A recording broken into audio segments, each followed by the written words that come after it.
I came to Nashville when I got out of high school, it was 73, and I didn't really know what I was doing. Sleep in the car, and then the police kept coming by, and just when you'd finally fall asleep, he was in the back seat, I was in the front seat, and there'd be flashlights on the window, and they'd be shining them in your eyes. I'd had so many disappointments, or rejections, and so it was hard for me to believe it when they said, George Jones is going to cut your song. I went, yeah, right.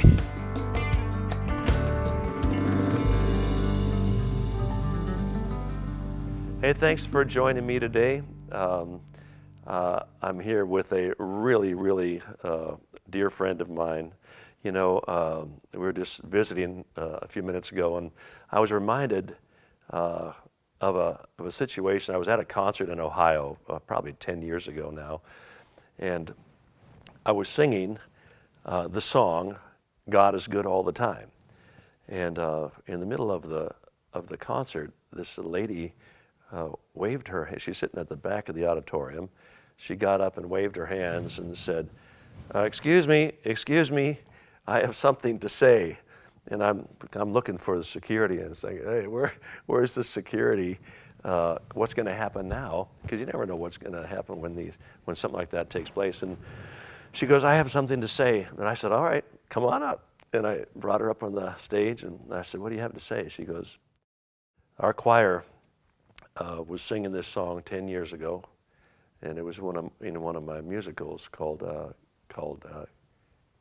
God in Us," I think it was. And anyway, I had recorded the song, and she said, "I refused to sing that song." They had lost their 18-year-old daughter in a car accident. And she goes, "I'm not going to sing God is Good All the Time because he took our little girl." And yet, she said, "Tonight, for the very first time in 10 years, I sang it. And I sang it by faith. God is good all the time, even though I still don't understand." And I'm really happy to have the guy with me today, my co-writer on that song, Paul Overstreet. And man, it's great. Oh, man, I've missed you. I missed you too. Yeah, it's great to have you here. And we actually wrote that song. We were skiing with our kids. Yeah, in Colorado. Yeah, for about 2 or 3 years there. I don't know how. Paul, I don't know how we did it. As busy as we were. You have 6 kids now, but we both had 5, and they were about the same age. Mm-hmm. And we went to Steamboat Springs. Is that where we're going? Yep, and Steamboat. You'd bring your guitar, and I'd bring my electric piano. And I'd been at a conference prior to one of our trips, and I had heard a preacher say, "God is good all the time," and all the time, God is good. I remember wrote that down. I thought that'd be a great thing to write about. So we got together, and I said, "Let's write that song." But I said, I can't make it this happy clappy. It's a fun song, but for somebody to say God is good all the time, I know what any audience that you're singing to or that I'm singing to, there are people out there, there's nothing good about their life. Yeah, I remember your sensitivity about that subject, Yeah. and how you wanted to make sure that we didn't, just make it such a simple thing that people say, and it Right. because you were considering the depth of people's lives and what they were going Well, through. yeah, at some and time. so we added the bridge. "Though I may not understand all the plans you have for me, my life is in your hands, and through the eyes of faith, I can clearly see that God is good all the time." Mm-hmm. And for most people, the song doesn't say life is good all the time. Right. For some people, Right. it is pretty good. But I mean, a lot of people just go through stuff, and to make that declaration, and it's like, we say God is good all the time. Well, if He is good, then why do some bad things happen to people? Yeah, let's You want don't to answer that question? Let's don't dig down into that tunnel. Well, that's a deep one. I don't have the answers for those. Yeah. I'm a country music writer. Right. But it's like, yeah, people get into that. It's like God is good all the time. But to have that lady come up out of my concert, and for her it was 10 years she couldn't sing it, and when her husband would play the CD, she goes, "Turn that off. I'm not going to listen to that because there's nothing good about the fact that my daughter was killed our daughter was killed in a car accident." And so you got to get to a place where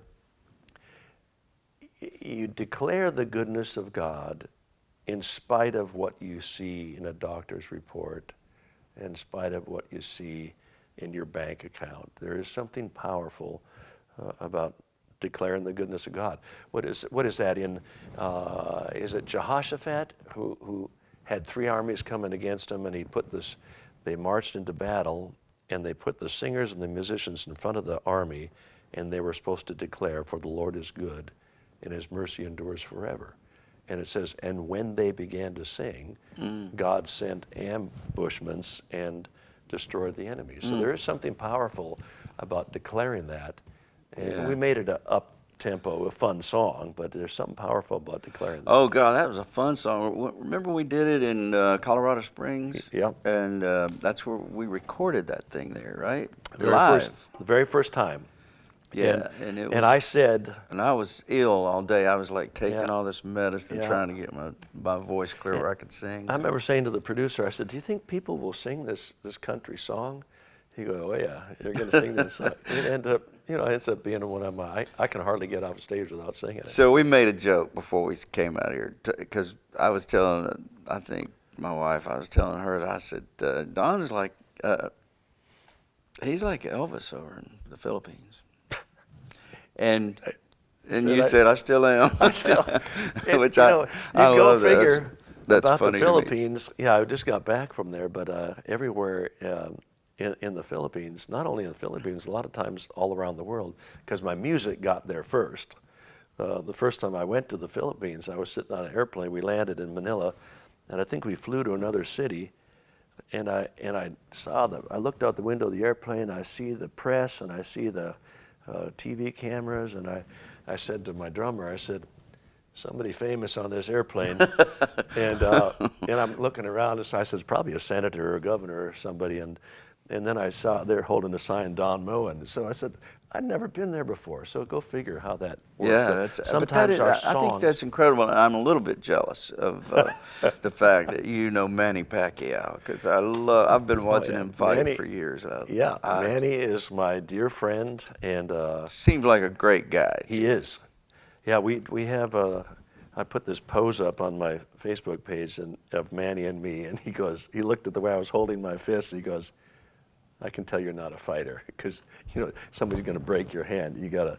But he's got a great faith, and he just had. In fact, when we were in the Philippines a few weeks ago, he had his another fight. He's almost 40 years old, and he knocked this guy out. So, yeah, I'm gonna have to look that up, because I want to see. I didn't realize he had a fight recently. Yeah. And he's a senator now. So you have to take me to the Philippines with you. I've never been. If you want to, don't tempt me. I've never been, but I'd like to go.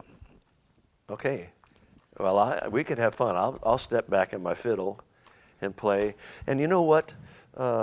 Talking about songs, I had Lenny LeBlanc out with me on this last tour, and in the middle of my concert, a worship event, I have him step up and sing a couple of love songs. And I just say, hey, couples, we need to be intentional about staying together. Yeah. And I was so happy to see Julie here with you today, but the devil is attacking marriages today, and you have to be intentional about staying together.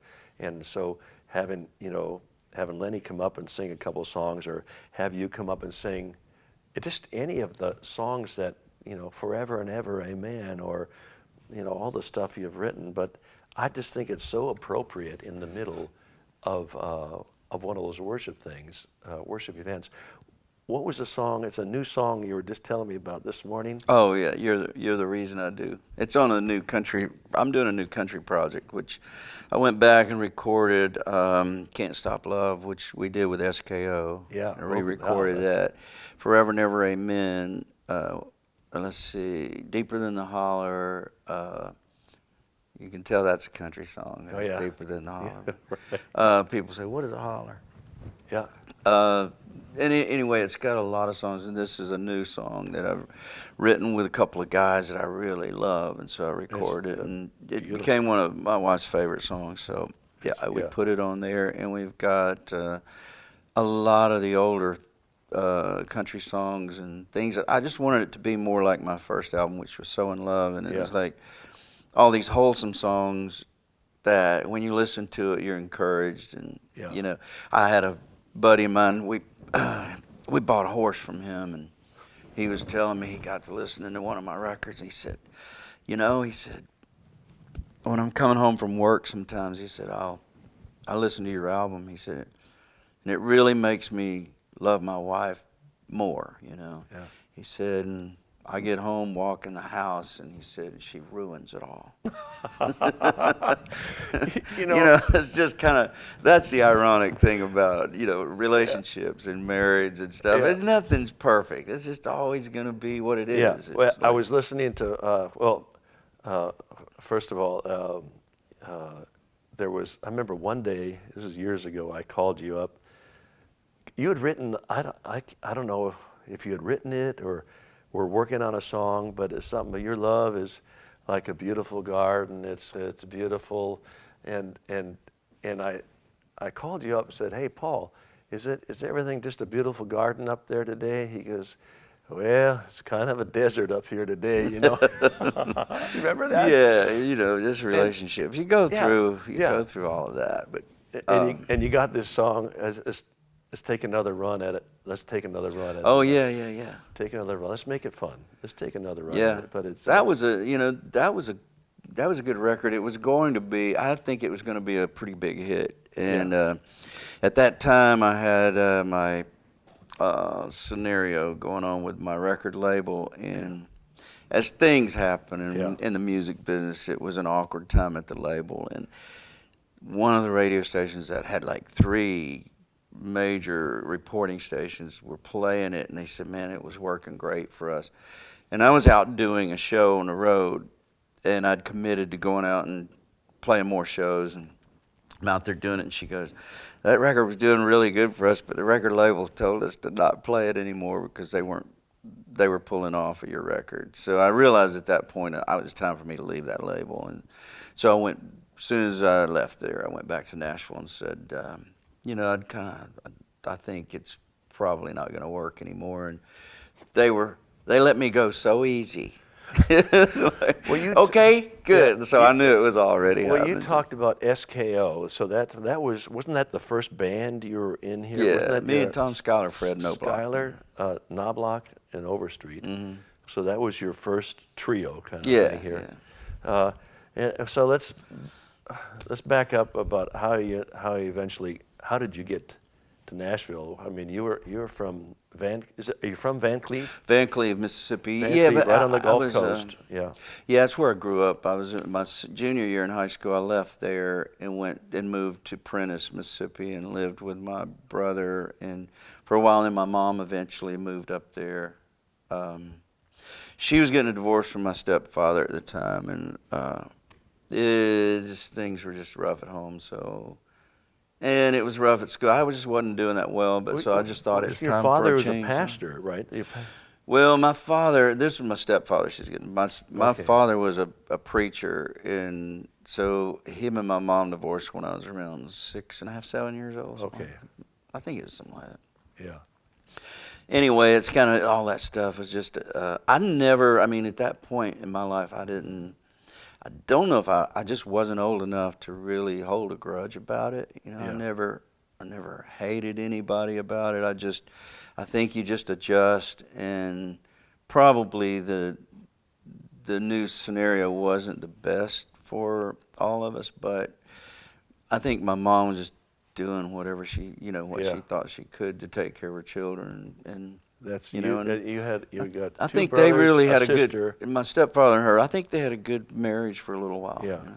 But then it hit rocks. You know. So I mean, you go through all those different changes in life, and it affects you in a lot of different ways. But you know, life goes on. So there's 4 kids, right? 4? In my family, yeah. My mom. No, we were 5 of us, and then there were 3. my stepfather had 3 children, so then Okay, all of a so- sudden there was 8 of us. Oh gosh, yeah. So Van Cleve, Mississippi. Yep. So when did you figure you had? When did you figure you had something to do with some interest in music?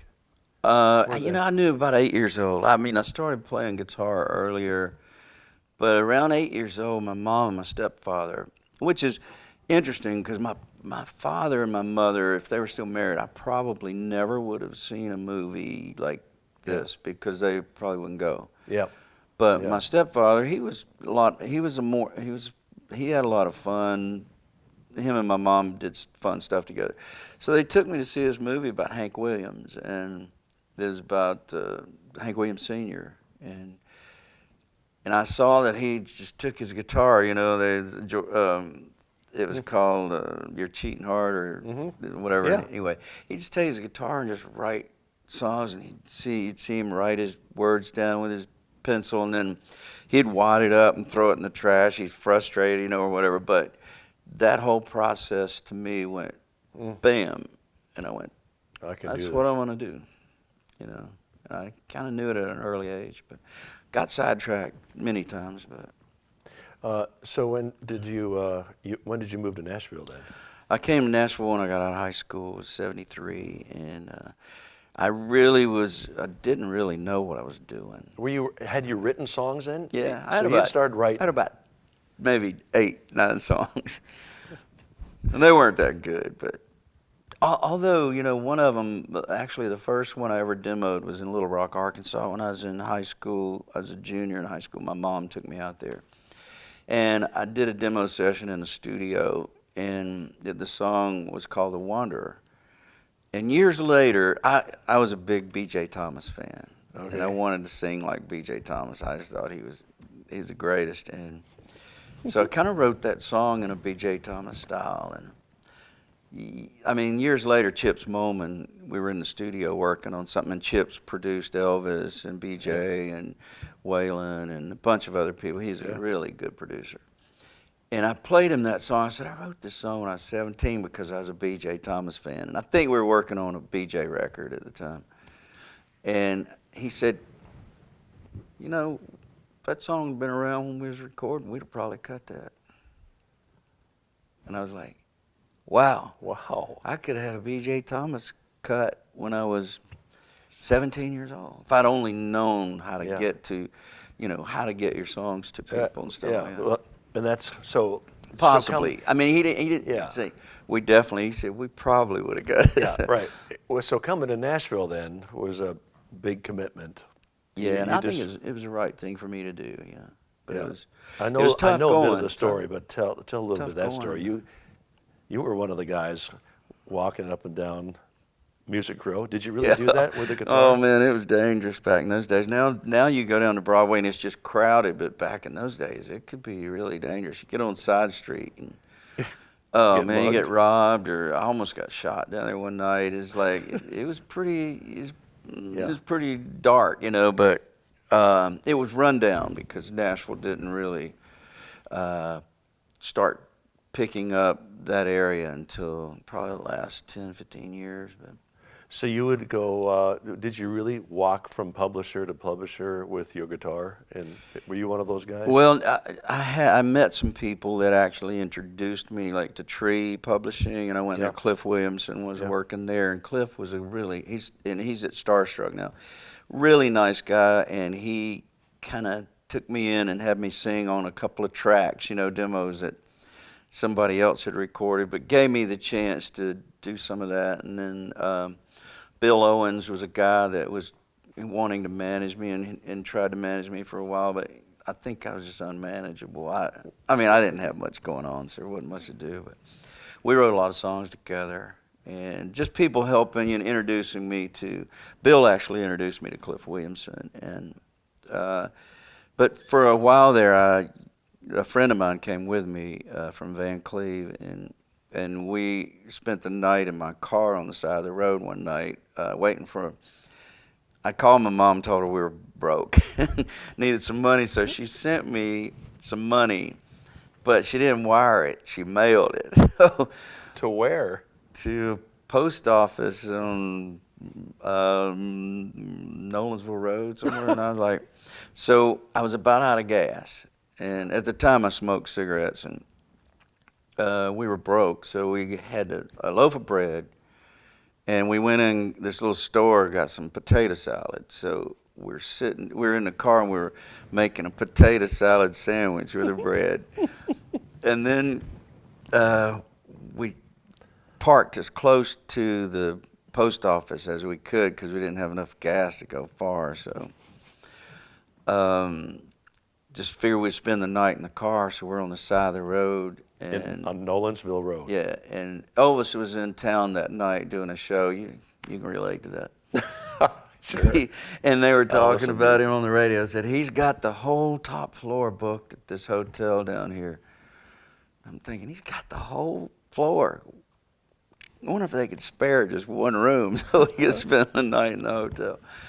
But it was like we listened to it on the radio, and they were talking about the concert and everything, and I realized we were on, God, opposite ends of the spectrum. You know, here's sleep in the car, and then the police kept coming by, and just when you'd finally fall asleep, he was in the back seat, I was in the front seat, and there'd be flashlights on the window, and they'd be shining them in your eyes, and you'd go, and they'd go, "What are you doing here?" And you try to tell them, "We're waiting for the post office to open in the morning, so we won't be broke," you know. But it was just a crazy time. How many songwriters still today in this city they're coming to Nashville to get their to get the break. Yeah. They're going for, at least they have the courage dream, enough right? to come and chase a dream. And how many of them give up? How many times were you tempted to give up? Oh, yeah, you know. Before you ever had your first break? Yeah, it got scary a couple times. I mean, more than once, you know. I remember once I went home to Mississippi, and I tried to get a job at the shipyard where my dad and most of my family worked, and they wouldn't hire me because they said I moved around too much. Because I told them all I told them all the places I'd been, and they weren't interested. So I got in a little bit of trouble down in Mississippi, and the judge actually at the courthouse told me, he said, "You need to get on back to Tennessee and do what you're supposed to do." Really? Oh, yeah. And so I went, okay. A judge told you that? Mm-hmm. That is. Yeah, it was good. He was a good man. Get back to Nashville and do what you're supposed to do. So you actually really kind of quit for a while, just kind of went down. Yeah, I just kind of got off. I got off track many times, you know. So back in Nashville, so when did you get the first break? It was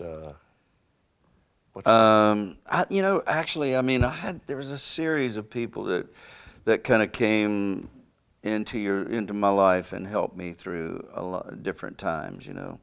Troubled times. I had friends like one guy named Bob Dean and Bill Owens and some of these people, and they're pulling for you, you know. They want to see you do well, and so they help you. And then Stella Parton was one that cared, you know, about what was happening to me, and she introduced me to a booking agent, which helped me get jobs and figure out how to do that. And then, jobs singing in playing at all the bars in town. And my original dream wasn't all of that. My original dream, the vision in my head was to have my own studio, to live in Nashville, be able to write my songs, record them in my studio, and just send them out there, and people would buy them. That was my vision. But just as simple as that. It was simple, but when I got here, people were like, "You got to go out and play live shows." And yeah, I do. And they said, "Yeah, that's what you got. You got to do that to sell records." And the truth of it is, live shows have always sold records. Correct. And always will sell records. They still do. They still do. Yeah, that's right. So is that? So you were down at all the Broadway, down all the bars. Yeah. The honky tonks. All of them. And Line Bars was the place where you could eat really cheap. It was right down there, and they were open 24 hours, I think. Yeah. Okay, let me talk about this, because these days, a lot of artists, because of the technology, you can create tremendous art in a vacuum, in the bedroom of your house. Yeah, you really can. And you know where you can create this fantastic thing, and then you get up in front of people, you got nothing to say. You can't communicate. So, I mean, the part of you singing in front of at all these honky tonks and in front of people every night, it hones your craft to get you to be able to, when you have that platform, you can communicate. Yeah. But it's amazing how many people these days, they create tremendous art in a vacuum. But that process of being in front of an audience, that's hard to do. I mean, it's hard. And people, if they don't like your songs, they're going to let you know about it. Well, you're either comfortable doing that or you're not. And some people, sometimes nowadays, some of the artists make that jump so fast, they don't ever get that experience. They don't really get that under their belt because their shows are so big, because they hit so quick. Yeah. Their only experience is walk out there, sing your songs to a big crowd, and then leave. But some of the people that are real entertainers, you see, you can tell how big their careers get, like Garth Brooks, you can tell. Yeah. You know, but they started with, but a lot of times they start by just learning how to communicate to a small audience, singing your songs and communicating. And that, to me, that just builds character in a person. You got, and all your roots in Mississippi, just raised in a working class family, all that stuff you draw from in your songs. Blue collar. There you go. Blue collar. Yeah, blue collar. Right? Yeah, right. Yeah, right. But, you know, just getting out there and being able to deliver a song in front of an audience, it's a lot harder than it looks. I mean, just to get up there. Do you ever have people throw stuff at you? Oh, God. Thank God, not too many, no. But I'll be honest with you, most entertainers are misunderstood people. I mean, I find it to be true. Some of them they do everything really smart. Like George Strait is one guy I really respect. He just really seems like he's done a lot of things smart in his career. There's so many, but and they're just kind of steady and they're solid, and they stay that way all the way through. Well, and this is the question I get asked, and you probably do too. How can I have an impact, a long impact? These days, you know, because of the way we can create art and create a project, you can go out, you can have a single, and it goes boom, and the next thing you know, 5 years later, you never have heard from that person again. Yeah. Radio, everybody gets behind a certain song, but they've never spent the time building the character and the perseverance that it takes to make that. You know, in the early music days, I'm talking about the 50s probably, when they was all single, they would do a single on you. A record label would do a single. Then they'd put all these artists on a bus, get them out and do a tour. Package show. A package show. And he'd have 10 or 12 or 15 artists in the night, and whoever survived, you know, it's every night, one night stands, and at the end of that tour, whoever survived, they'd do another single on them. But see, what this did, it was developed, it's just like a George Strait, you know, for instance, these, you know, and even you, just getting out there night after night after night after night, it hones you and makes you, you know, and if you don't kill yourself with drugs or alcohol, and a lot of people can't handle that, and they just fall apart and they burn out. But the people that remain, you look at the artists who are still selling out Coliseums today, they've been doing it. It's a business. What's it's that? a business. Yeah, it is. And if you treat it like a business, songwriting is a business. Yeah. And I know there's been times in my life where I didn't treat it that way. I treated it like it was an impulse, you know, like I'll go party or whatever and maybe get a song idea. And sometimes you can do that in country music. You can write a song when you're just, kind of in that blitz mode. But a lot of times when John Slitz and I, we had 2 days a week we wrote, Monday, Tuesday. One of your biggest co-writers, Yeah, John Slitz, and so that was because it was a business to us, you know. But so you'd write in the morning, write in the afternoon? Yeah, we'd start around 10, and we'd be done around 1 o'clock. Every single day? And we'd go to the golf course. That was before I started having kids. Yeah. Once they start having kids, Yeah. you know, you can't. It's golf is day. It takes a while to play Yeah. 9 or 6 18 holes. 6 hours, yeah. Yeah, and it's like, Well, the thing is, a lot of people come to me and they say, God gave me this song. And you listen to it and you think, God's not a very good writer. I don't, he gave you That's that? how you can tell. Yeah, right. You know, God's a better writer than Right. that. Yeah, but see, they just get the inspiration. They write it and they say, "This is the way it came." Well, you know, you talk about just working your craft, getting it, you know, just making it a business. It's like being deliberate about sitting down and honing your craft and making a song. Here's an idea I have. How do I make it better? You know, when you approach writing, I know because I've written a little bit with you, but you come in, do you listen to people all the time, like when you're at a restaurant or you're talking to people and you say, hey, I love the way they said that. You kind of make a note of that and keep ideas in your head?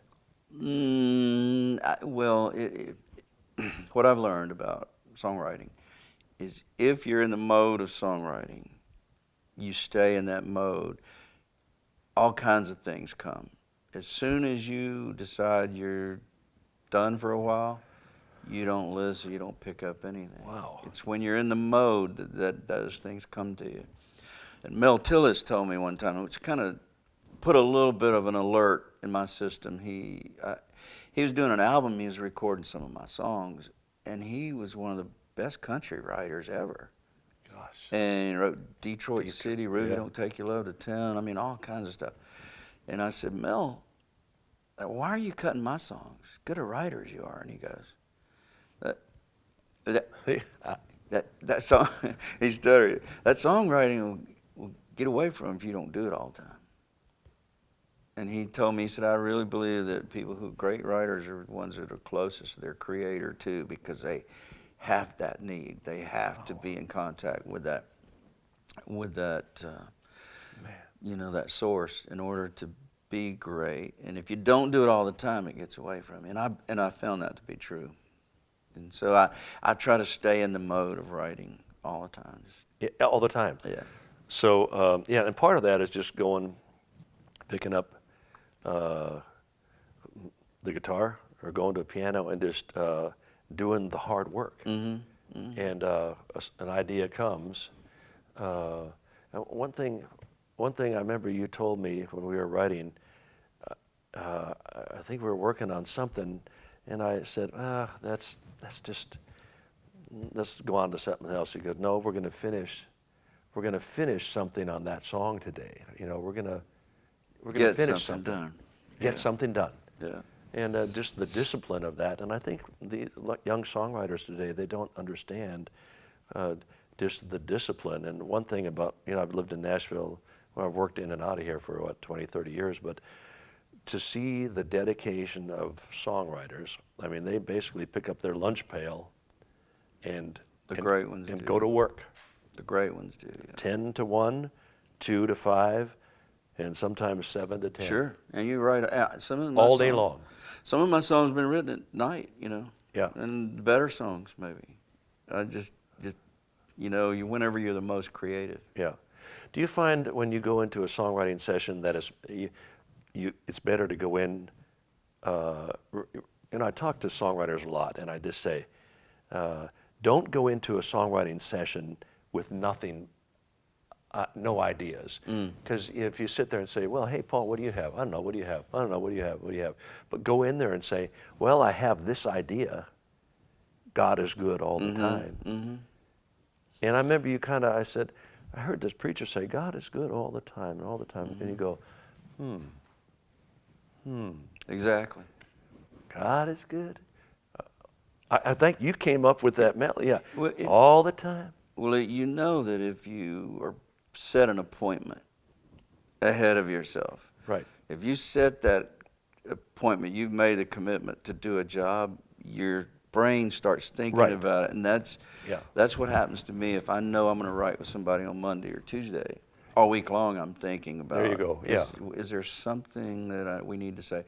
And then I've gone into writing sessions where there was nothing either one of us had, and we sat and talked.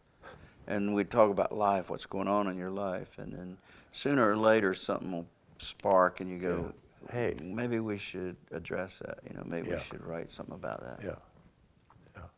Like recently, even Stevens and I we were old friends and wrote a lot. Even wrote "Love a Rainy Night" Yeah. and "When You're in Love with a Beautiful Woman" and Oh gosh. things like that. And we wrote "Cotton Picking Time" together, which was on Blake Shelton's album, on the Some Beach Somewhere album, when we just first started writing. And we write really well together, and it's intelligent writing, so it's fun, and it's also, you know, it's one of those things that you know when you finish you did something. Recently, we both knew some people who had lost someone in their life and the difficulty of moving on.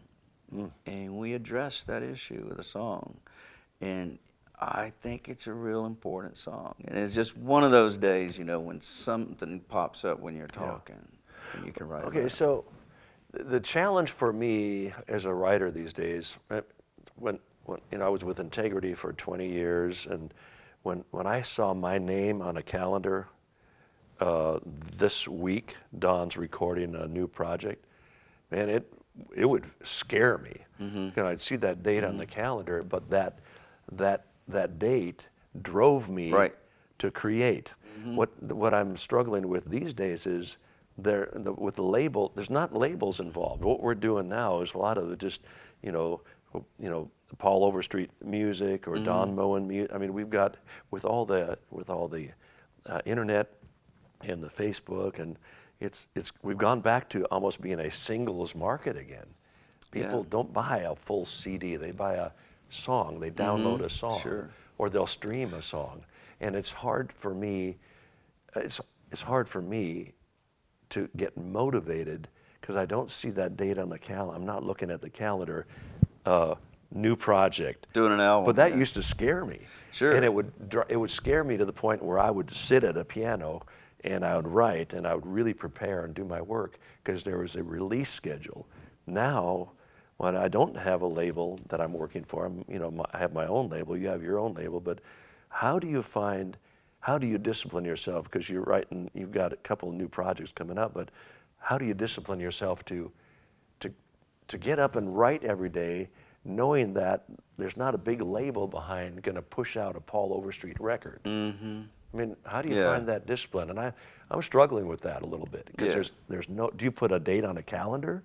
Do you discipline yourself like that, or? Well, I constantly write. You still write all the time? I write for other artists. I write for artists that are recording, that are looking for songs, and I write with young artists that do have labels that are going to push them, you know, and push their records. And so it's not necessarily the Paul Overstreet release, but it's you're writing because somebody's coming to you and saying, I'm looking for this kind of song. But at the same time, I'm also working on other projects that I'm doing as well.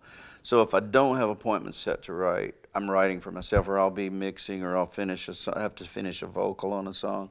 So I always have music things that I'm doing all the time. Yeah. And it just, I mean, that's so you stay in that zone a little bit, Yeah, I don't see retirement for me. I feel like I'm just I love it. You know, it's like people say, if you do what you love, you'll never work a day in your life. And to me, the days that I know I don't have anything on the calendar and I can go in the studio and just do things to songs and records that I've had, pieces that I've had recorded. Like right now, I'm cutting a track in Nashville with this group of musicians, and I sent them the song, they're cutting the track for me, and then I'll have it and I'll take it home and start working on it. So while we're sitting here talking, they're cutting the tracks for me, and then they'll just give them to me on a file, and I'll put them on my Pro Tools on my laptop, and I'll record my vocals and backgrounds, and then I can mix it. And amazing. It's the way music, I love it that way. Yeah. And most of the time I'm there, but because we were doing this, I told them, y'all go ahead and cut it. They'll do good. They're great. So going back to, what was the break? What was your break in Nashville? Probably the biggest, the monumental thing was I started writing. I wrote for Eddie Rabbitt's company for a while, Eddie Rabbitt and Jim Malloy, and then I left there then I met Tony Brown, and Tony Brown and I were writing some stuff together, and I wrote a song called Same Old Me when I was in Mississippi visiting my brother. And I played it for Tony one day, and he goes, "We need to demo that song." And I went, "Really?" Because I didn't think it was very good. And he goes, "Nah, it's great." And so anyway, we went and demoed the song. Oak Ridge Boys, company I was writing for at the time, they took it to Billy Sherrill, and they said, "You always told us if we thought we had a song for George Jones to bring it to you." So they told Billy, said, "If you'll cut this song on George Jones, we will sing the backgrounds on it." Oh, so that's the Oak Ridge Boys singing background to that. On Same Old Me and George Jones record. So that's how that song got cut, and it was one of the, I'd had so many disappointments, like, or rejections, and so it was hard for me to believe it when they said, "George Jones is going to cut your song." I went, "Yeah, right."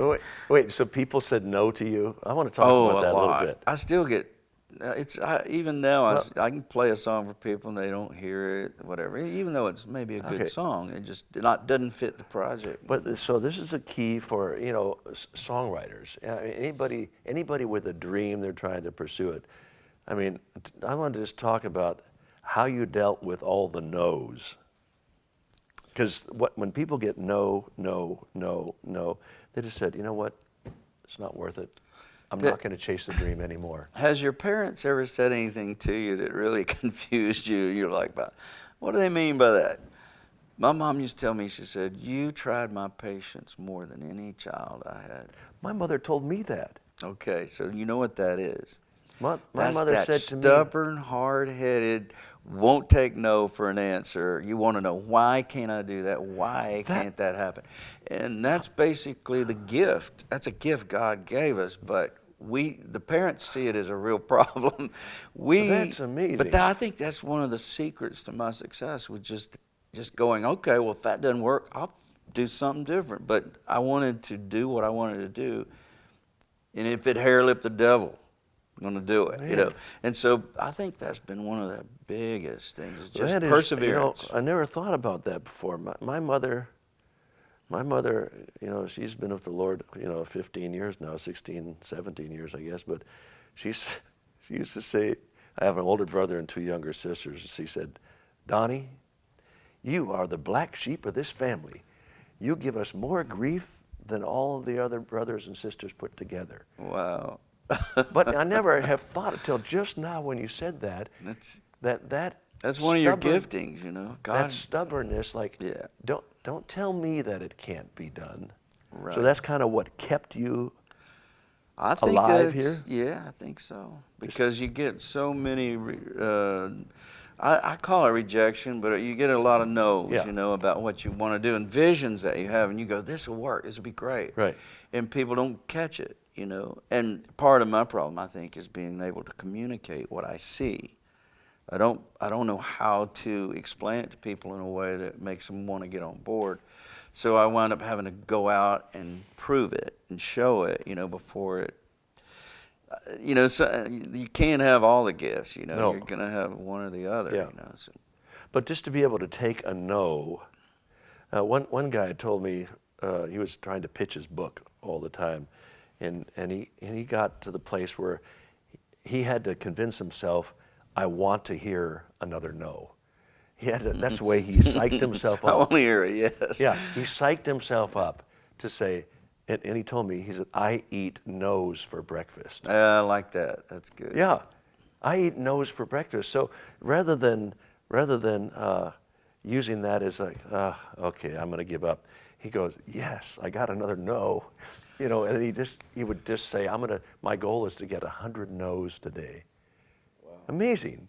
And finally, he had a book, well, you know the guy, Andy Andrews. Oh, yeah. Andy, I think on his 499th no, somebody said, at the 500, he said yes to his first book. I think it was The Traveler's Gift or something like that. Oh, yeah. But Andy and I, he's a good, efficient buddy, and but he said I think it was 499 people. It's funny that he was counting them. I said no, but that's what He kept made him. a record That's of what it. kept him alive, because it's like if you wake up and say, "I heard 100 no's today. Obviously, I have nothing. I have nothing to give.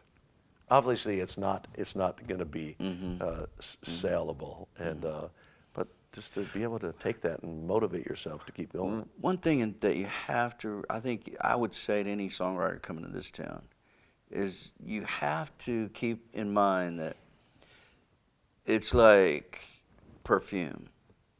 Great songs are all over this town. Great songs, and they never see the light of day. Why? Well, just because there's just competition and people make friends and they have relationships, Yep. and it's easier for them to use those relationships to get their songs in the right place at the right time. Right. But what you have to remember is if you stay here a long time and you keep getting that, you can get down on yourself. What you have to do, the good thing about playing live shows is when I go to Montana or I go to Texas and I play a song that everybody else here just didn't think much of, they get it. And they go, yeah, we love that song. And all of a sudden you go, oh, so it wasn't a bad song. Yeah. It was just other people looking for something. Wrong place, wrong time. Yeah, or whatever. Yeah. They don't get it because their jobs put them in some kind of a mindset to where they're not really enjoying music. It's a business to them. So they're not really, Yeah. I mean, most of the people in our town that make the records, they don't listen to those records. Right. They don't buy them. They don't listen to them. They'll listen to some other record, Yeah. but you know what I'm saying? They're making them. Right. They don't listen to them. They don't enjoy them. So it's interesting to get to the people that actually enjoy music and enjoy songs. That's who you want to test your songs with. Yeah. The Okay. Bluebird Cafe was great for us for Yeah. that because we could play a song the first time there and you could tell if that song was great or not because the audience would let you know. It's a little scary. I mean, it is. And that's the thing with songwriters. It's like I tell songwriters, you gotta be objective about your song. You gotta put it up there and say, okay, there it is. I'm looking at it from this angle, look at it from this angle. People get so subjective that the first little thing that people say negative about the song, then they just break down. I said, if you want to be a songwriter, you got to have leather skin because it's like your baby. Hey, what do you think of this? What do you think of my little child Your here? baby's ugly. Yeah, and your baby is ugly. Your baby is so ugly. Yeah, and it's gonna, you got to get over that. You got to have some leather skin to say, okay, you know what? That's what they think, but somewhere over here may not. But the live thing, would you say you're an extrovert or an introvert?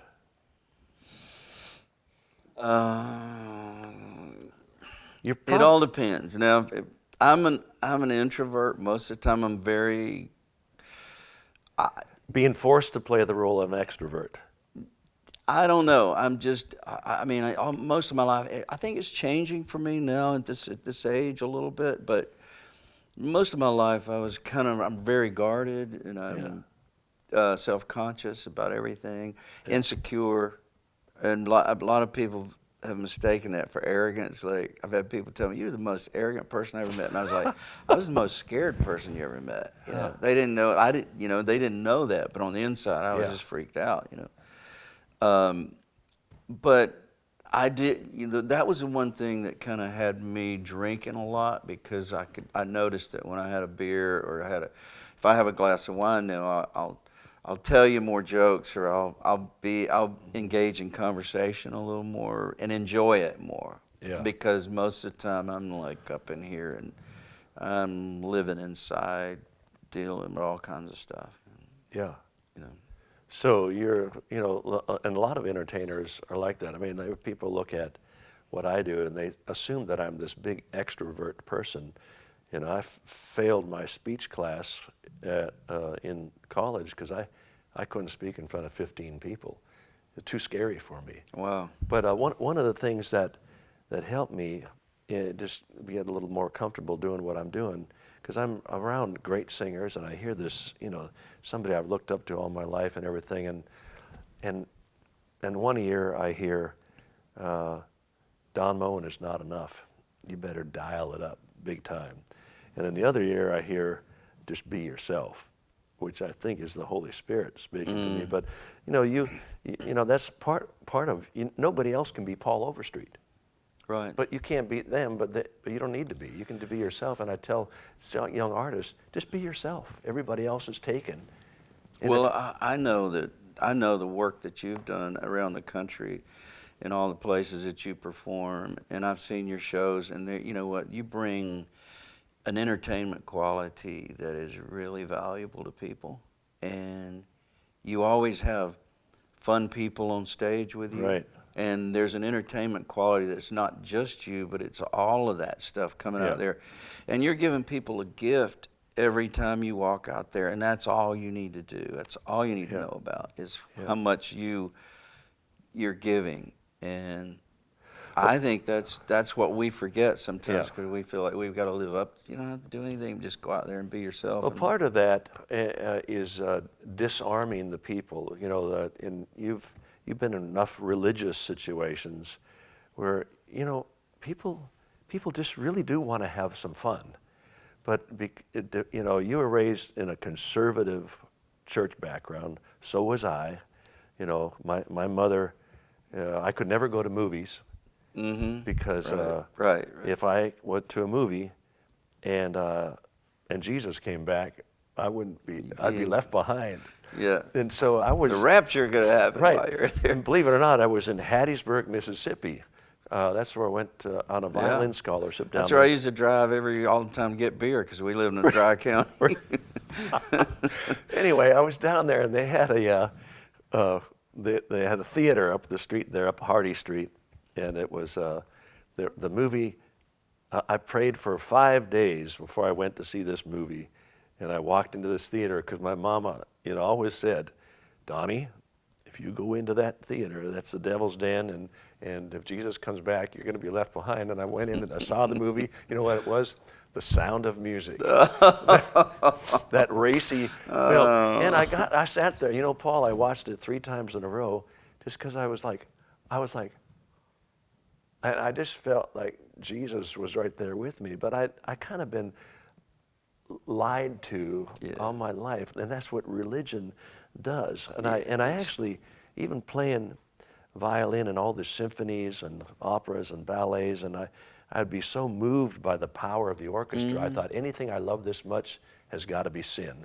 So I actually left, and I became a lumberjack up in Minnesota, and logged with a bunch of rough guys up there. But it took me a while because of my background. It's where you learn to fight. Yeah, right. Like that, but when you're raised, your dad was a pastor, you're raised in the South, all these rules and regulations, and I've come to the place where I think people are so ready to be out of that bondage. It's taken me a long time to break free from a lot of those things. It's hard to get rid of that stuff once it's in there. I mean, you go through life feeling guilty because you're not, and for what? You don't know. But Okay, so we'll wrap it up here soon. But I wanted to talk just a little bit about the value of just like some of the songs you sing. I've seen you've done them with Franklin Graham. You did it with Focus on the Family. Was it Focus you were out with? Well, Franklin Graham he's the reason I did this record. This is a Christian record. It's called Living by the Book. Living by the Book. My wife and our family, our children used to always do the orders. People would order these albums, and the kids would fill them, fill the orders, and I'd sign them, and they'd send it out to people. My wife's doing a lot of that now, and she's really good to talk to the people who care about our music, and so she helps do all of this stuff. But Franklin Graham was the one that inspired me to do this album. And what are the songs of that one? These were songs that we were playing on the road with him, doing some of them. But some of these were earlier songs before I met him. It was called Lost and Found, and He Is Risen, Dig Another Well, which was about Isaac. Everybody Needs Your Touch. A lot of these songs, if somebody asked me to play them, I'd like, I don't remember that song. Don't ask me to do that. But no, there's My Rock, I think, is on here, which is a song I learned off a Doyle Lawson Quicksilver album. It's a lot of, to me, it's a really good one. And this, oh, yeah, that's the same one. So. But a lot of the in the middle of my concerts, I told you I have Lenny LeBlanc out with me a lot. And in the middle of a worship set, I'll just say, it's a Saturday night or a Friday night. I said, it's date night. You're here with your wife, and I messed up a couple times. Had them dance? I messed up a couple times. I say to the guy in the front row, "Is that your wife sitting with you?" He goes, "No." Uh-oh. But it's like, I just say, I have Lenny sing a song, Treat Her Right or Falling, but I could see us doing the same thing. People, I think more couples would stay, Christian couples, they try to make their relationship so religious. No, it's got to be fun. It's got to be fun. Really, it needs to be fun. I was listening to your song this morning. Let's take another run at our love. Yeah. Take another run at our love. It doesn't have to be so serious. Let's make it fun. Right. And so part of it. I think that's the thing that stops missing. I mean, you go to counseling, marriage counseling, all that stuff, and it's like the cartoon, the dog and the coyote or something, whatever. When they leave, in the cartoon, as they'd leave work that day, they were punching out. I'll see you tomorrow, and they'd be talking, and that's kind of the way I think marriage counseling was. You go in there and you say things, and you try to get stuff out, and the old lady, she's going, it's going to get worse for you, it's better. But you say things and you leave and you go, it's going to be amazing if we even talk to each other again. It's just like I don't know. I just wonder, sometimes people make it so hard because they go, we got to work at it. And you're like, we didn't have to work at it when we first met. Correct. Why? Because we had fun. Why don't we have to work at it now? We're not having fun, we're having work. Right. And it's like, I don't know. It's got to, if you like each other, you like each other. Just live in that place. Well, don't you think you got to be intentional about it? You got to be intentional about having fun. Mm-hmm. After we had 2 kids, I had 2 cars, 2 kids, and I was unemployed. And Laura said to me, "You don't laugh anymore. You used to be so funny in college." Mm-hmm. And I didn't have kids. Everything was a joke. Let me ask you this. How many cars did you have to buy for your kids, and how many did they have accidents in? Well, the one behind that camera right there. Right. You don't want us talking about this. But how many cars did he wreck? I lost count. And then there's Johnny over there who I just got a call from him. He goes, I bumped into another car. And I saw a picture of his truck. There's this big, the whole. How much is that bump going to cause? Right. Yeah. So, I mean, that's a lot of that stuff takes the fun out of your life, but that's what we're in there for. Once you do that, and it's. I mean, being a good dad is so important. I mean, being there for them. Yeah. And it's so important that we I know I felt like I was in the running for Father of the Year a couple of years, and I never made it, but I was in the running. I was exhausted, but it's just we all thought that when our kids are born, our kids are going to be perfect because we were going to pray them right into perfection. Sure. And it just doesn't work. No, and when they're under 10 years old, when we were doing this, skiing and writing God is Good all the time and stuff, our kids I think they were all under 10. Oh, yeah. So it was crazy, but we were pretty smart dads because the kids kind of did everything they were told to do. But then, we thought. Well, then they all became teenagers together. Yeah. And that's when I started to really pray, because were you going who, where, with what, what are you driving? And that was, My oldest son told me some stories like later on. I'm like, what? I thought we were better parents than that. I thought we were watching closer. And he goes, Dad, he said, we were this close to being the family on the 6 o'clock news. Oh, gosh. And you don't know. You just think everything's going along pretty smooth, but that marriage, families are challenging and they're a lot of work, and so it takes a lot of the fun out. So you do have to make space. Well, I just determined when she said you don't laugh anymore. I just determined I'm going to start laughing again. I mean, I'm going to have fun. I mean, it's And you got to laugh at yourself too. Yeah. Right. Yeah, we all do. I mean, yeah. You got to make. And that's part of what I do in when I'm singing as well. I just don't take myself too seriously, and at least when I see you sing, you're up there and you kind of disarm the people. But that comes from years and years and years of doing what you did. Well, it didn't happen just with one CD. You were talking earlier about church, growing up in church and stuff, Yeah. and I probably got most of my whippings in life from going to church. Yeah. I was always doing something that out of the rules, Right. And my brothers would get me in trouble. They'd make me laugh in church, and Mom would take me out and get a switching, and then it was just you talk or you move around. You got up in church and walked around or something. It's just crazy rules, but kids are just not made to be sitting there for an hour and a half. Yeah. And then later on, I learned that preachers, that's their day. That's like when we go out and do a show. They've been preparing all week to do this sermon. And that's their time, and they want it. It's their moment, And so now I know that, and I go, okay, so that's why we're here as long as we are, because they feel like they have prepared for this, and it needs to be said. So a lot of your kids are in. Several are in the music business. Yes. And none of mine are. Nobody's really followed in my footsteps in terms of singing, and I didn't try to put it on them.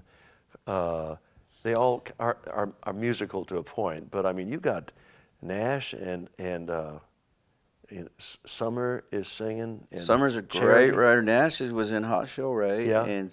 and he and several other kids from here, second generation, they had some really big pop hits, and he became a really good writer and a producer on his own. And then Summer's a great writer, singer. And Cord? What about? And then Cord went to L.A. and was on the show Glee for 6 years. Gosh.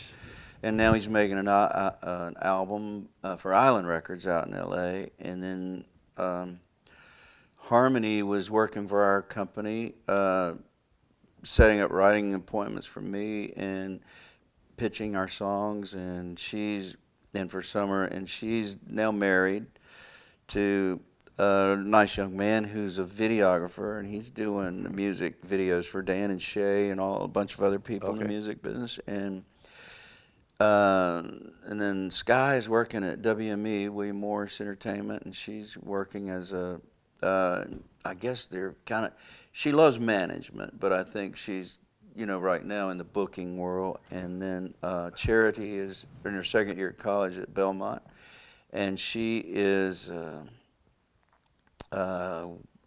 really, really gifted singer, and she's writing some really good songs. She played one last night. I'm just like going, it's just one. And I'm tough on them too. Yeah. I'm not like gonna go, that's great if it's not great, because I don't think that we should tell our kids, you encourage them, but you also give them instruction on how to get better. And so when I say it was great, it's So you good. You didn't push any of the kids in the No, music as a matter of business. fact, I wanted doctors and lawyers. But look, what you've got is two of your kids right here working the cameras and helping you and working in your world. And it's an honor that they still want to work with Dad. It is. I admire that, because my kids don't work with me. They don't. I just want to use Nash because he's so good at programming stuff, and he's just like, no, Dad, you just do what you do. Do what you do, and I'll do what I do. Yeah, we're two different worlds, but that's okay. They're happy. That's all. They're happy and they're successful. So Charity, I don't think I've even. I don't know that I've ever met her. So has it been that long since we've been together? She's what, 19 years old? Charity? 19 yet. Somebody's getting old around here, and it better not be us. Yeah, I don't. Yeah, well, let's. I'll tell you what.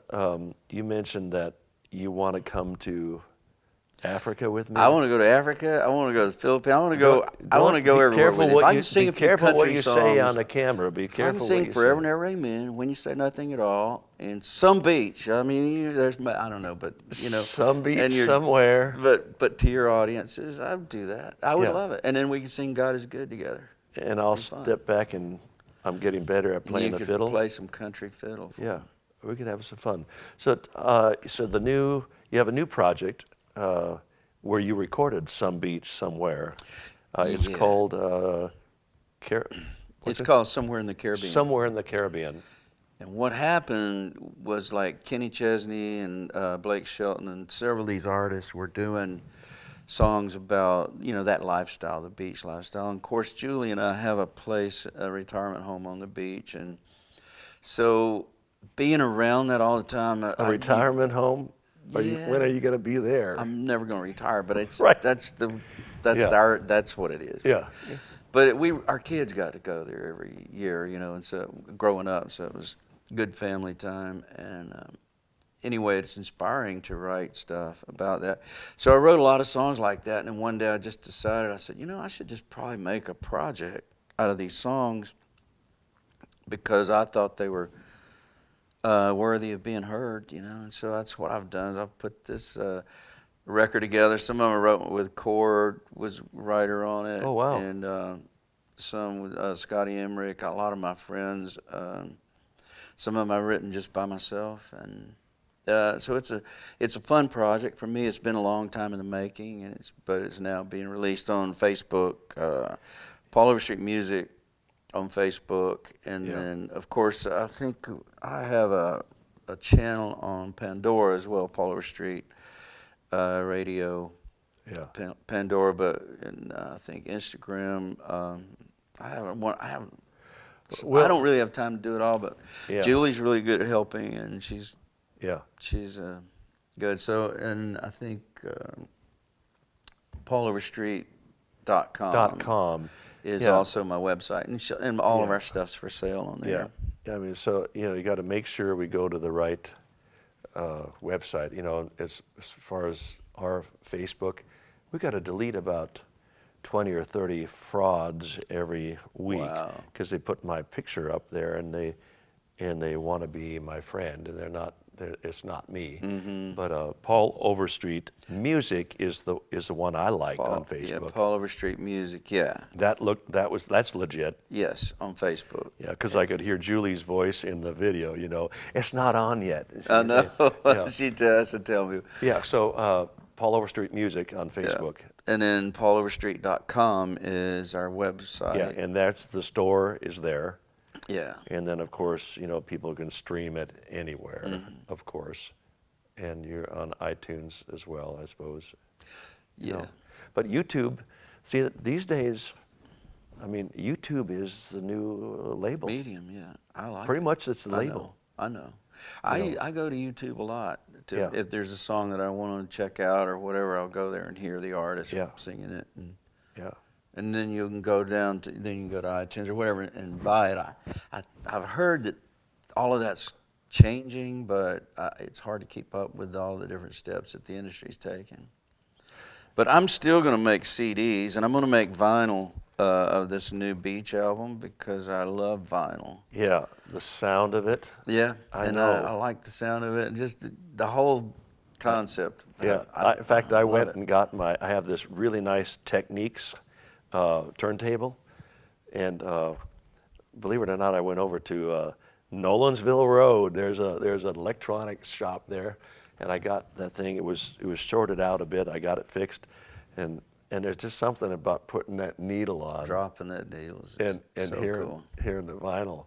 But yeah, we've kind of seen the industry, the way it started, and then where it's come today. I mean, it's just completely different world from where we got started. But I tell people, don't be discouraged. I mean, really, it's your audience. It's getting to your audience, and you can do it better than anybody. It's just you don't need a label to do it for you. Right. Yeah, it's a new model, and you just got to learn the new model and use it. Yeah. It used to be the label would sign, and then the artist would sit back and say, do this, do this, do this, and basically it's you getting out to your audience. Yeah, So, that never yeah. happened for me. It was like you sign, and then they say, you do You this, go. you do this, this is, and we'll make this happen. Yeah. Are you still touring a lot now? You know what? I love it. I love going out and playing corporates. I go You a going lot with of a band? corporate shows. No, I just acoustic guitar mostly, and then I do a couple of shows with a band. But I really love the whole thing of sitting down with a microphone and people getting to talk to Songwriter people stuff. and visit with people and talk, Yeah. play the songs acoustically, tell them what the stories are, why you wrote a song, Yeah. and how it happened, Yeah. and what it's meant to people, or what somebody's told you about what that song meant, and then it's amazing. Is there one song that that's of all the songs you've written that's your favorite? Well, probably. Of course, your favorite winds up being the ones that the audience loves the most. Right. A lot of times. And Like what? When You Say Nothing at All is Yeah. probably one of the songs. I enjoy playing that song always. And Seeing My Father in Me seems to be one of the real important ones that I recorded that people love. But also Dig Another Well amazingly has touched a lot of people because These are songs of really with a faith message, kind of a message of hope in them. Yeah. So your audience, when you're doing the songwriter thing, a lot of times they're in a bar. I mean, they're not necessarily a Christian audience. Right. But isn't it interesting how people will respond to this message of hope, of inspiration, It's life. Yeah, sometimes that's a better audience to sing to than a church audience who has all the answers. Yeah. But you get somebody sitting out there and you start singing one of those songs. Well, I think if people can really be real for a minute and just take away the whole cloak of Right. we're great spiritual people and really be real and open up their heart about what they're concerned about or what moves them, I think then that's how you can communicate on that level. But I have played for some church audiences that they just want you to come up there and just blind them with this big light. But I've noticed there's a lot of places where they don't get a lot of that. Just a little bit goes a long way, And so you can put, like you play a song that I Won't Take Less Than Your Love, which is a country song that Paul Davis and I recorded with Tanya Tucker. I listened to it this morning, and actually. at the end of it, that last verse, it moves people, because it's talking about their relationship with God, and He's not asking you to do anything but love Him. That's all. He's not telling you got to do this to make me happy or be proud of you. You just love Him, and you're there. Boom. Do you say that at your? I don't have to. The song says it. The Spirit says it. A lot of times, you just play the song, let the Spirit do what it does. Yeah. And that's all. It's fun. It's a good life. I mean, we could talk for another 2 hours, all the stuff you've done. But hey, guys, make sure. So somewhere in the Caribbean. In fact, if you look in the Caribbean, you're going to probably see Paul down there somewhere. Somewhere in the Caribbean. When is it released? Just any day? It's out now. You can get it on our website or pauloverstreet.com. Facebook, Paul Overstreet Music, Facebook. Oh, Facebook. You can download it on Facebook too. No, but all the information is there, right, Julie? She's shaking her head. She don't know either. Well, if we're a label, we're in trouble. Right? And it's going to be, so we're going to have help from the audience. Yeah, from the I people. wish I would have thought we could have had you sing one of the songs. We could, the title cut somewhere in the Caribbean. We could have had you do that. Well, we can show them the album cover and somewhere in the Caribbean. And I noticed there's a Christmas record, which I've never heard. Oh yeah. Yeah. So a Christmas record, and if you go to, I don't know, do you like Spotify? Yeah, I do. Well, I like all of them. I would go to Spotify. All the Paul Overstreets, all the old the hits are there. It's amazing to me when I go to. I'm in Cameroon, I'm in Nigeria, I'm in Kenya, all over Africa. You cannot believe how they love country music. I would have never thought that, never known it. Me neither.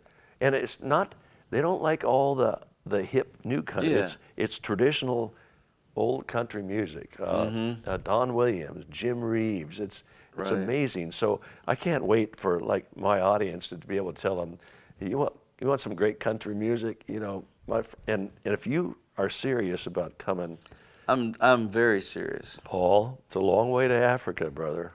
You want to come? It's a long way to my house from here. That's true. All right. Yeah, so no, I'll go. No, we'll figure out a way to do that. You know, that's a change for me because I was so afraid that if I really embraced Christ, You're gonna be a missionary in I Africa. knew at first place he was said he was Africa, and I was like, Have you ever been? no, never been. But now, see, I like to see all these places, but. Yeah. Okay. Well, here we are together again. Together. Man, it's so good to see Yeah. you. I loved it. It's good to see you. Good to hang with you. Yeah. I always enjoyed you. Yeah, likewise. So, okay, guys, Paul Overstreet Music on Facebook. Make sure you get the right page, Paul Overstreet Music. PaulOverstreet.com is where you can go to get all the, there's a store there. And I had to start carrying some of the stuff on my website, direct the people to your website or something. But great stuff, awesome. Great songs, and the new project, Somewhere in the Caribbean. I'd like to be somewhere in the Caribbean right now. You and me both. Let's go. Yeah.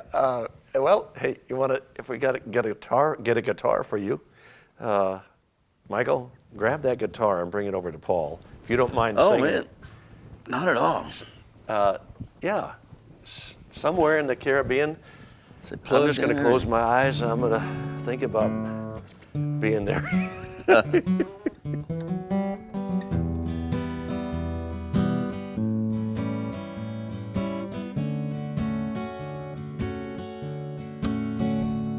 Well, you went your way, so I had to go mine. I landed here where the sun always shines. Not that you will, but if you ever do, come looking for me. I'll make it easy for you.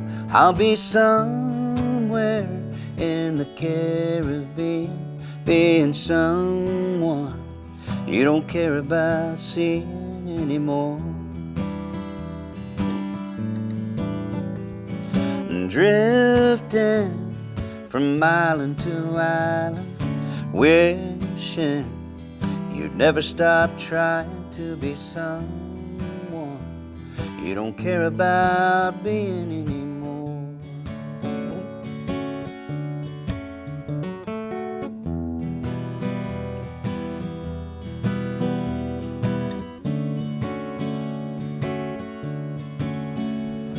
Well, you took the wind right out of my sails,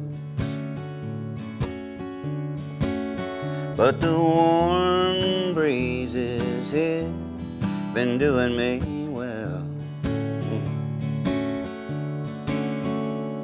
Yeah, I'll always miss the girl you used to be. If she ever comes back, well, tell her for me I'll be somewhere in the Caribbean, being someone you don't care about seeing anymore. And drifting from island to island, wishing you'd never stop trying to be someone you don't care about being anymore. Yeah, I'll be somewhere in the Caribbean, being someone you don't care about seeing, missing someone you don't care about being anymore. Yeah, you went your way, so I had to go mine.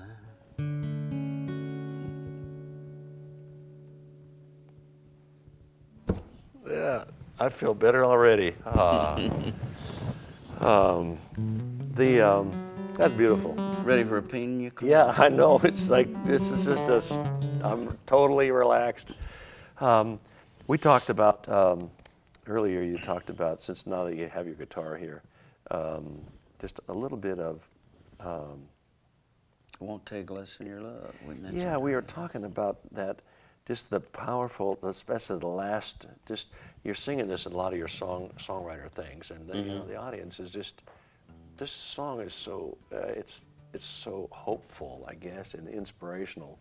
And a lot of your audience are not necessarily church audiences. Right. But when you sing this song, you know, the message of that, just play it, if you don't mind, just a little bit of that. Yeah, Paul Davis sang the first verse and Tanya did the second Yep. one, and we'd do the choruses together, and the last verse I sang.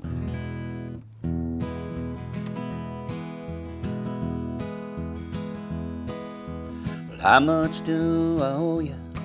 Said the husband to his wife, for standing beside me through the hard years of my life. Shall I buy you diamonds? Shall I buy you fur? Say a word and it's yours. And his wife said, I won't take less than your love, sweet love. No, I won't take less than your love. All the riches of this world could never be enough, and I won't take less than your love. Well, how much do I owe you?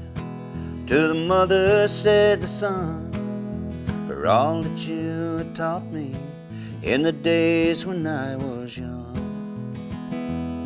Shall I bring expensive blankets to cast upon your bed, or a pillow for to rest your weary head? And the mother said, I won't take less than your love, sweet love. No, I won't take less than your love. All the comforts of this world could never be enough, and I won't take less than your love. Right here would be the fiddle part. I wish I had it.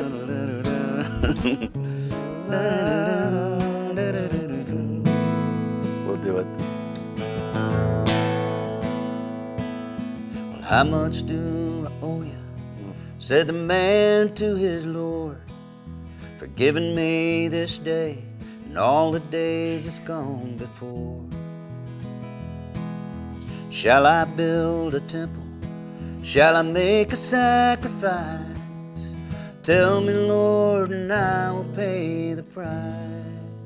And the Lord said, I won't take less than your love, sweet love. No, I won't take less than your love.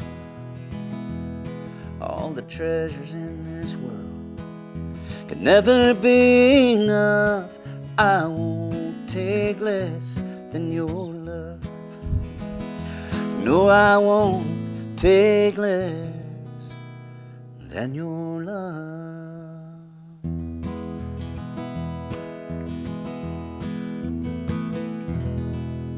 Oh, man. I wish you had your fiddle out. Oh, gosh, that was... Okay, folks, there it is, Paul Overstreet. Somewhere in the Caribbean, and of course this song, all this stuff is available on his website, pauloverstreet.com, Paul Overstreet Music. But what a blessing. Man, that'd be so much fun to play that on your show, and you play the fiddle. It'd be like, I'm ready. So good. I'm going to take you up on it. So come into Kenya, Nigeria. He's never been to Africa. Kenya, Nigeria, Ghana. I don't know where else we're going to take him, Jesse. Cameroon. Boy. Anyway, we're going to have fun. I'm looking forward to it. Are we leaving tomorrow? Yeah, ready when you are.